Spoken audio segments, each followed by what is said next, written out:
তুমি বাউলদের সমর্থন করেছো, তুমি একজন পথভ্রষ্ট নেতা, রাজনীতি করছো করো, কিন্তু ইসলাম নিয়ে ফালতু কথা বলবে না। হাদিসটা মাথায় রেখো, যদি তোমার কান থাকে। ইমাম ও দলালাতিন, পথভ্রষ্ট নেতা, বিএনপি হোক, আওয়ামী লীগ হোক, জামাত হোক, যে বেটা হোক, নেতৃত্ব অত সহজ না। পথভ্রষ্ট নেতা ও জনপ্রতিনিধি এরাই কিয়ামতের দিন সবচেয়ে কঠিন আযাবের সম্মুখীন হবে।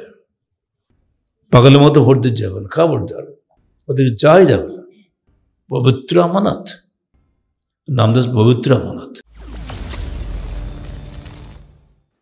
আত্মাহারিক টিভি, ওহির আলোয় উদ্ভাসিত জীবনের জন্য। ইবনে মাসউদ রাদিয়াল্লাহু আনহু قال قال رسول الله صلى الله عليه وسلم أشد الناس عذابا يوم القيامة إمام ضلالة وممثل من الممثلين رواه أحمد بإسناد صحيح সিলসিলা সহিহ 281।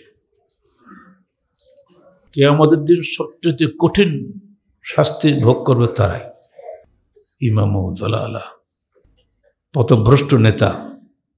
সাবধান, তুমি বাউলদের সমর্থন করেছো, তুমি একজন পথভ্রষ্ট নেতা, রাজনীতি করছো করো, কিন্তু ইসলাম নিয়ে ফালতু কথা বলবে না।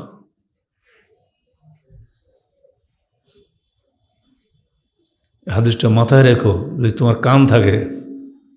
ইমাম ও দলালাতিন, পথভ্রষ্ট নেতা, বিএনপি হোক, আওয়ামী লীগ হোক, জামাত হোক, যে বেটা হোক, নেতৃত্ব অত সহজ না। 2 মুমাসসালুম মিনাল মুমাসসালিন, জনপ্রতিনিধি। জনপ্রতিনিধি যে ভবিষ্যতে আসবে, এটা আল্লাহ রসুলকে কে বলে দিয়েছে? নিঃসন্দেহে আল্লাহর ওহী। এটা আল্লাহ ভবিষ্যৎ খবর রাখে। পথভ্রষ্ট নেতা ও জনপ্রতিনিধি এরাই কিয়ামতের দিন সবচেয়ে কঠিন আযাবের সম্মুখীন হবে। হাদিসটা মনে থাকবে তো? পাগলের মতো ভোট দিতে যাবেন, খবরদার, ও ধারা ওই তাকানো যাবে না, ওদিকে যাই যাবে না। পবিত্র আমানত, সবচেয়ে নাপাক জিনিস থাকলে তো ওইটাই নামদাস পবিত্র আমানত। তারা উপদেশ শুনতে চায় না। আমরা এমপি, উপদেশ আমারই দেবো, যেখান থেকে দেখেন, যেখান থেকে প্রধান অতিথি, আর পাকা পাকা কথা বলে। এটা বনু ইসরাঈলের নবীরা নিহত হয়েছেন। আপনারা জানেন, কোরআনে আছে বনু ইসরাঈল ধ্বংস হওয়ার, ইহুদ নাসার অভিশপ্ত হওয়ার কারণ ছিল এই, তারা ইয়াকতুলুল আম্বিয়া, তার নবীদেরকে হত্যা করেছিল। একদিনে 300 নবীকে হত্যা করেছে ওরা। কারণ কি? তারা উপদেশ দিতেন, আর তাই তারা ছিল স্বেচ্ছাচারীদের পথে বড় বাধা। উপদেশ দিলে তাদেরকে পথতে সরাতে হবে। আমরা উপদেশ দিই সবসময়, যেজন্যে আমাদেরকেও জেল খাটতে হয়েছে। আজও উপদেশ দিয়ে যাচ্ছি। আমরা কোনোদিন কারোর এমপি হতে চাই নাই, কোনোদিন আমরা এমপি নমিনেশন চাইনি কারো কাছে, আমরা মন্ত্রী হই নাই, উপদেশ দেই খালি। এতেই বরদাস্ত করতে পারেন নাই তৎকালীন সময়ের নেতারা 20 বছর আগে, আজও পারবেন না কোশ্চেন কালো। এটা আমার আল্লাহ পাক নিজেই বলে দিয়েছেন, ওয়াইজা কিল লাহু তাকিল্লাহ আখাযাতুল ইজ্জাতু বিল ইসমি ফাহাসবুহু জাহান্নাম ওয়া বিসাল মিহাদ। প্রতিপত্তি যখন তাদেরকে বলা হয় আল্লাহকে ভয় করো, বাস এইটুক কথা বললেই প্রতিপত্তির অহমিকা তাকে পাপে স্ফীত করে তোলে। হ্যাঁ, তুই আমাকে উপদেশ দিস, তুমি কে? তুই তো টান কেটে বলবি আমি এমপি, আমি মন্ত্রী, আমি যা বলবো এটাই শুনতে হবে, এই তো কথা। এই যে অহংকার,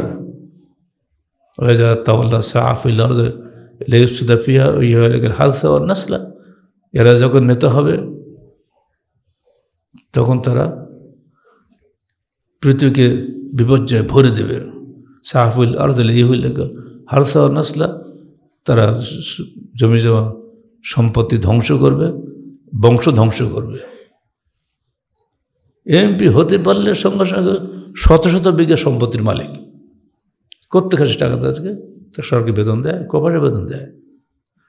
ইউনিয়ন কাউন্সিল এমপি কী বলে ওটাকে ইউনিয়ন কাউন্সিল চেয়ারম্যান হওয়া লাগবে না, এটা মেম্বার হলে আর কিছু লাগে না। কোথা থেকে হয় এগুলো?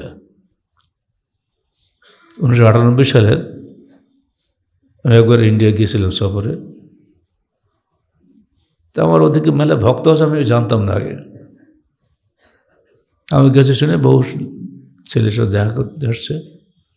তখন আমি রাস্তায় গাড়ি আটকে আছে, সালাম দিচ্ছে। তো একটা ছেলে খুবই আপন মনে হইল। বলে, বাবা তুমি করো কি? স্যার চাকরি বাকরি তো পাওয়া যায় না, তাই রাজনীতি করি। এতে কী হয়? স্যার পয়সা তো এখানেই। বাবা সে 98 সালের গল্প আজ বললাম। বাংলাদেশে কি একই অবস্থা নয়? স্যার একই, কিছু কাজ কাম করছি না, কী করো? রাজনীতি করি, মানে লুটপাট করি। রাজনীতি করা মানে লুটপাট করা, বাস, কাজ আর কিছু নেই। আল্লাহ বলছেন, যখন তুমি ওদেরকে বলবে যে আল্লাহকে ভয় করো, তখন প্রতিপত্তির অহমিকা তাকে পাপে স্ফীত করে তোলে। সারা পৃথিবীতে অনাথ সৃষ্টির মূলে রয়েছে ইহুদি নাসারাদের সৃষ্ট পুঁজিবাদ, ধর্মনিরপেক্ষতাবাদ, গণতন্ত্র ও জাতীয়তাবাদ। এই তিনটেই বাংলাদেশে আছে। পুঁজিবাদ আছে, মানে ধনী ব্যক্তি ছাড়া এমপি পদে কেউ দাঁড়াতে পারবে না। পুঁজিবাদ, সে পুঁজি আগে উদ্ধার করবে।